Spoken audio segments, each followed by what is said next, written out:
சமூகம், பொருளாதாரம் பிரச்சினை மற்றும் ஒற்றுமை குறித்த மாதிரி ஐநா சபை அமைத்து கோவை பள்ளி மாணவர்கள் விவாதித்தனர். கோவை மாவட்டம் கோவில்பாளையத்தில் உள்ள டிப்ஸ் பள்ளியில் பள்ளி மாணவர்களுக்கான தென்னிந்திய மாதிரி ஐநா சபை கூட்டம் நடைபெற்றது. நிகழ்ச்சியில் 1200க்கும் மேற்பட்ட பள்ளி மாணவர்கள் கலந்து கொண்டு கலந்துரையாடினர்.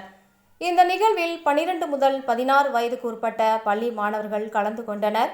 மேலும் G20, UNESCO, UNHRC, WHO, UNLC ஆகிய 40 முக்கிய குழுக்களை குறிப்பிட்டு மாதிரி ஐநா சபை நிகழ்ச்சி நடைபெற்றது.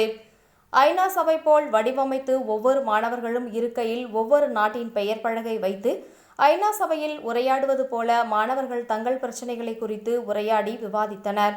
இந்த மாதிரி ஐநா சபை ஐக்கிய நாடுகள் சபையில் நடவடிக்கைகள் மற்றும் சூழலை துல்லியமாக பிரதிபலிக்கும் மூலம் மாணவர்களுக்கு அரசு ஆளுமை நிறைந்த உரையாடலில் ஈடுபடுவதற்கும் தீர்மானங்கள் குறித்து விவாதிப்பதற்கும் பொதுவெளியில் பேசும் திறன், ஆராய்ச்சி திறன், சொல்லாட்சி திறன், மாணவர்களின் ஒத்துழைப்பு இந்த மாதிரி ஐநா சபை பள்ளி மாணவர்களுக்காக அமைக்கப்பட்டது.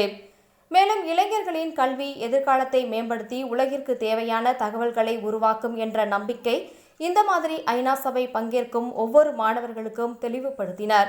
மாணவர்கள் கல்வியில் மட்டும் சிறப்பாக செயலாற்றாமல் வெளி உலக அறிவு தெரிந்து கொள்ள வேண்டும் என்று ஐநா சபையில் எவ்வாறு உலக நாடுகள் விவாதிக்கிறதோ அதேபோல மாணவர்கள் கூட்டாக ஒன்று சேர்ந்து தங்கள் பிரச்சினைகளை குறித்து விவாதித்தனர்.